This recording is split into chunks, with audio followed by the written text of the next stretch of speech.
साथ है आज भी मेरी माँ की दुआ। आफताब बन के मेरे साथ आज भी है मेरी माँ की दुआ। तो ये शेर मैंने स्पेशली डेडिकेट किया है उस स्पेशल पर्सन को, यानी मेरी माँ को। जी हाँ, हर बच्चे के पैदा होने से पहले ही 9 महीने शिकम में मोहब्बत से सींचने का हक जिस इंसान को अल्लाह ने दिया वो माँ होती है। कितनी भी दूर बच्चा हो, उस दूरी को खत्म करके अपनी दुआ भेजकर बच्चे की अच्छाई पे पीठ थपथपाने का हक जिसे अल्लाह ने दिया वो माँ होती है। अल्लाह नीचे नहीं उतर सकता, इसलिए उसने माँ को नीचे भेजा और माँ के अंदर वो सारी चीजें भर के भेजी जिससे माँ समझे कि बच्चा क्या चाहता है, बच्चा किस तरह की परवरिश चाहता है, और फिर माँ अपने बच्चे को उस तरह की परवरिश देने की कोशिश करती है। आसपास जमाना समाज चाहे कितनी भी बातें बोलता रहे, उसको एक तरफ करके अपने बच्चे की हर बात को समझने का हुनर अल्लाह ने माँ को दिया है। बाप का भी बहुत अच्छा रोल होता है बच्चे की जिंदगी में, लेकिन पहली बार जब अपने बच्चे को एक्सप्लेन करना माँ शुरू करती है तब बाप समझ पाता है कि मेरा बच्चा ये चाहता है। क्यों ऐसा क्यों होता है? क्योंकि बाप को प्रोफेशनल लाइफ में इतना इन्वॉल्व कर दिया जाता है कि उसके पास कहीं ना कहीं वक्त की कमी हो जाती है बच्चों की साइकोलॉजी को समझने के लिए। लेकिन माँ बच्चे के साथ ज्यादा टाइम बिताती है तो उसको बहुत सारी चीजें खुद ब खुद समझ में आने लगती है। तो आइए मिलते हैं मेरी अम्मी से। तो आपने कहाँ तक की एजुकेशन ली है और उसके बाद आपने आगे पढ़ने की सोची थी या नहीं सोची थी? मैंने सोचा था, लेकिन हमारे वालिद साहब ज्यादा पढ़ाने के ख्वाहिशमंद नहीं थे। अच्छा, और कहाँ तक आपने पढ़ा है? High school. हाई स्कूल तक। और किस सन में आपने हाई स्कूल का इम्तिहान पास किया था? 1977 में। 1977 में बिहार के एक शहर सासाराम में रहती थी, और उस वक्त वो सासाराम में रहती थी और उनकी एजुकेशन गवर्नमेंट स्कूल से हुई थी। आगे की पढ़ने का इसलिए सोचा, लेकिन उस टाइम सिस्टम नहीं था, सोशल सिस्टम अलाउ नहीं करता था लड़कियों को 10th ग्रेड से आगे पढ़ने का। हमारे आसपास का social system, I am not talking about Indian social system, I am talking about the social system that was existing near by हर। और तीसरा सवाल मेरा इनसे ये है कि ये बताएं कि इनकी शादी कब हुई थी, किससे हुई थी, और इनसे इनकी मर्जी पूछी गई थी क्या शादी के वक्त? क्योंकि इस्लाम में तो और हर मजहब में कहा गया है कि शादी से पहले लड़की की मर्जी पूछना बहुत जरूरी है। तो देखते हैं ये क्या कहती हैं, बताइए। जी बताइए। हमारी शादी 1981 में हुई। हमारी माँ हमारी सास दोनों रिश्ते में बहने लगती थी। अच्छा, तो आपसे ये पूछा गया था कि इनसे शादी करें या नहीं, या रिश्तेदारी में थे तो फिर आपसे डायरेक्ट सिर्फ ये बताया गया कि आपका रिश्ता इनसे तय हो रहा है? हमारी अम्मी ने बताया था। अच्छा। जी जी, तो आप अब ये बताइए कि आपके शौहर का नाम क्या था और कितनी उम्र में आपकी शादी हुई थी? हमारे शौहर का नाम इब्नुल हसन और हमारी शादी 19वें साल में हुई थी। जी अच्छा। आपके लिए दूसरा अगला सवाल ये है कि आपको आपके शौहर किस तरह के शौहर उस जमाने के हिसाब से लगते थे? क्योंकि जब हम हस्बैंड लोगों की बात करते हैं या वाइफ की बात करते हैं तो उस वक्त जैसा सोशल एनवायरनमेंट होता है, सोशल सिस्टम होता है, उस हिसाब से हम पूछते और समझते हैं कि कैसे थे आपके शौहर। बताइए हमें, कैसे थे वो एक नेक और दानिशमंद इंसान थे। जी। और अपनी जिम्मेदारियों को उन्होंने बखूबी निभाया। जी, तो उनकी क्या क्या जिम्मेदारियां थी आपके शौहर होने के अलावा, और क्या क्या जिम्मेदारियां थी उनके कंधे पे?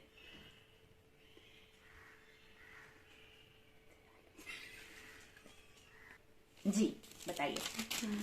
उनके छोटे भाई बहने भी थे, फिर अपनी भी जिम्मेदारियां थी।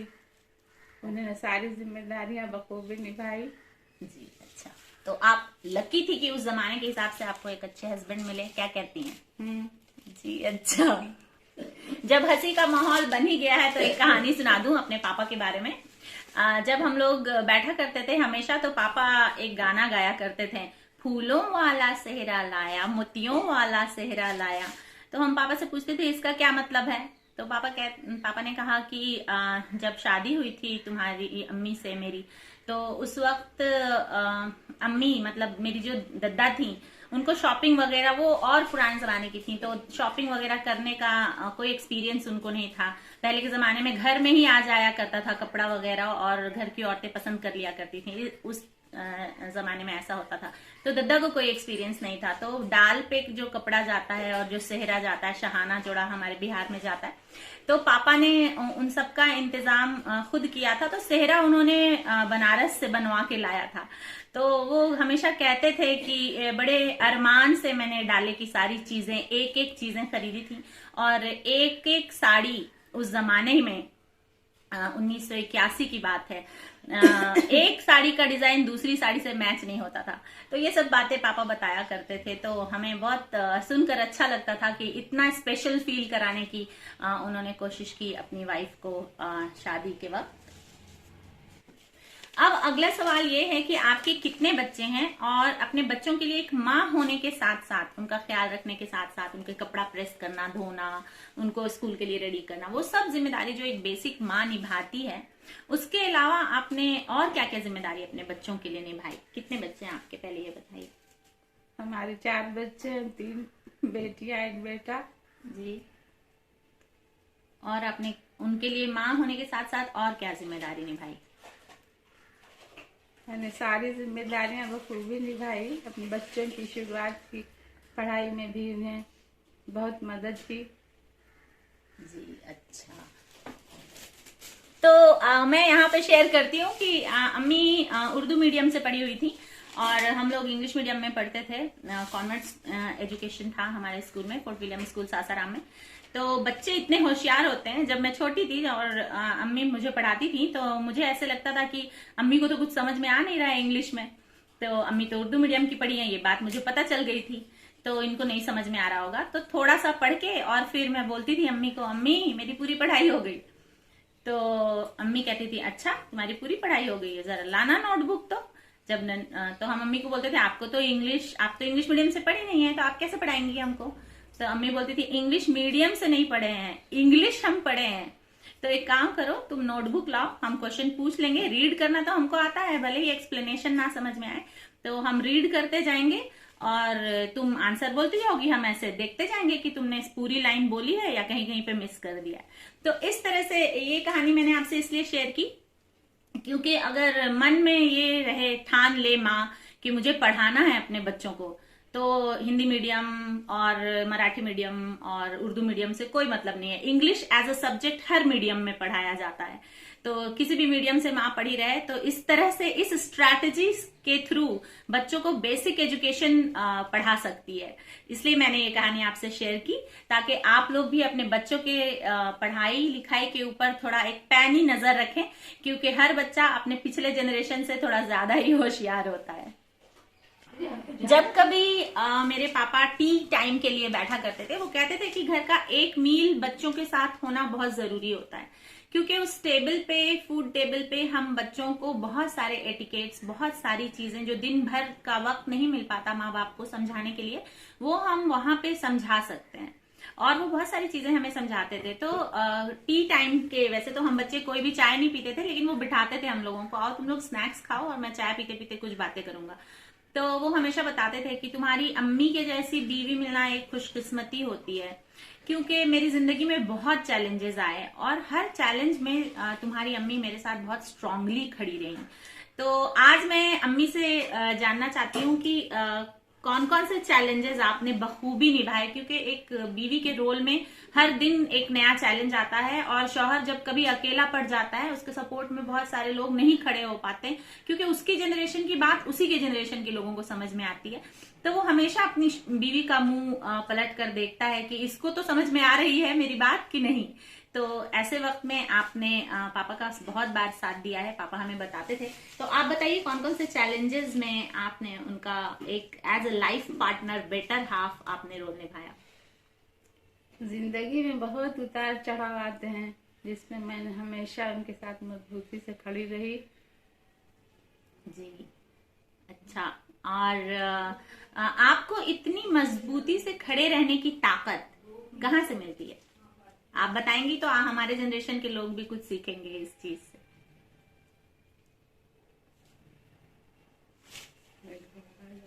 जी, तो सुनते हैं इनसे। हिम्मत हौसला सब अल्लाह ताला देता है। जी, अच्छा।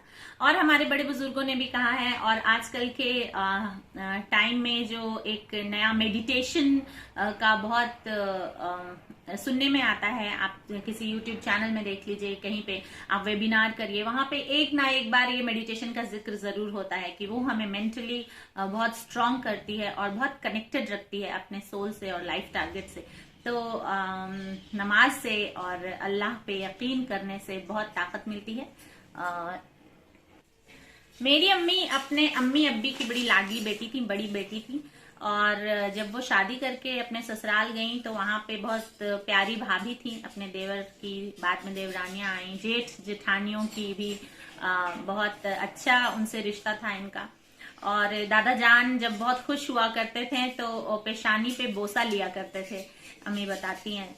तो बहुत मोहब्बत और प्यार का माहौल था ससुराल में भी।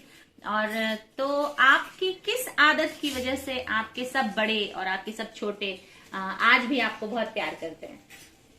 अब ये तो वही लोग बताएंगे। मैंने तो अपनी जिम्मेदारी अपना फर्ज दिल से और बखूबी निभाया। जी, तो इनकी एक सबसे अच्छी आदत हम आपको बताते हैं, ये बहुत चुप रहती हैं।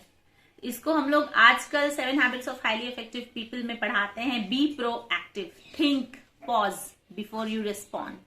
तो ये आदत इनके अंदर पहले से ही है। आज जिसको इंटरनेशनल लेवल पे प्रमोट किया जा रहा है, तो उस जमाने में भी ये आदत इनके अंदर थी। तो ये एक बहुत अच्छी आदत है जिसकी वजह से इन्होंने सब रिश्ता बहुत प्यार से निभा लिया। तो रिश्तेदारी में देखिए, मेरी समझ से तो जब हम 10 साल के होते हैं तब तक हमें माँ बाप का रिश्ता भी समझ में आने लगता है। और अम्मी का अगर 10 साल के हिसाब से जोड़ा जाए तो 50 साल का रिश्तेदारी में एक्सपीरियंस है। जब हम 4 साल में बीटेक कर लेते हैं तो हम कहते हैं हम इंजीनियर हैं, 5 साल में हम MBBS कर लेते हैं तो हम कहते हैं हम डॉक्टर हैं। तो जब हम 50 साल में रिश्तेदारी का एक्सपीरियंस लेकर बैठते हैं तो इनसे कोई तो रिश्तेदारी पे टिप्स लेना बनता है। तो आप अपने छोटों को रिश्तेदारी से रिलेटेड क्या टिप्स देना चाहेंगी? मैं अपने छोटों को यही कहूंगी कि जिंदगी में हमेशा नेकी करते रहिए, नेकी कभी जाया नहीं जाती, इसका अज्र अल्लाह ताला देता है और हमेशा देता है। जी, तो रिश्तेदारी टिकने की सबसे बड़ी टिप ये है कि आपके दिमाग में नेकी करने का एक ख्वाहिश रहना चाहिए, और ये नहीं सोचना चाहिए कि मैं जिसके साथ कर रही हूं वो रिटर्न में मुझे कुछ देगा। क्योंकि ये गीता में भी, भगवत गीता में भी कहा गया है कि नेकी करता चल और फल की चिंता मत कर। तो अच्छे कर्म करता चल और फल की चिंता मत कर।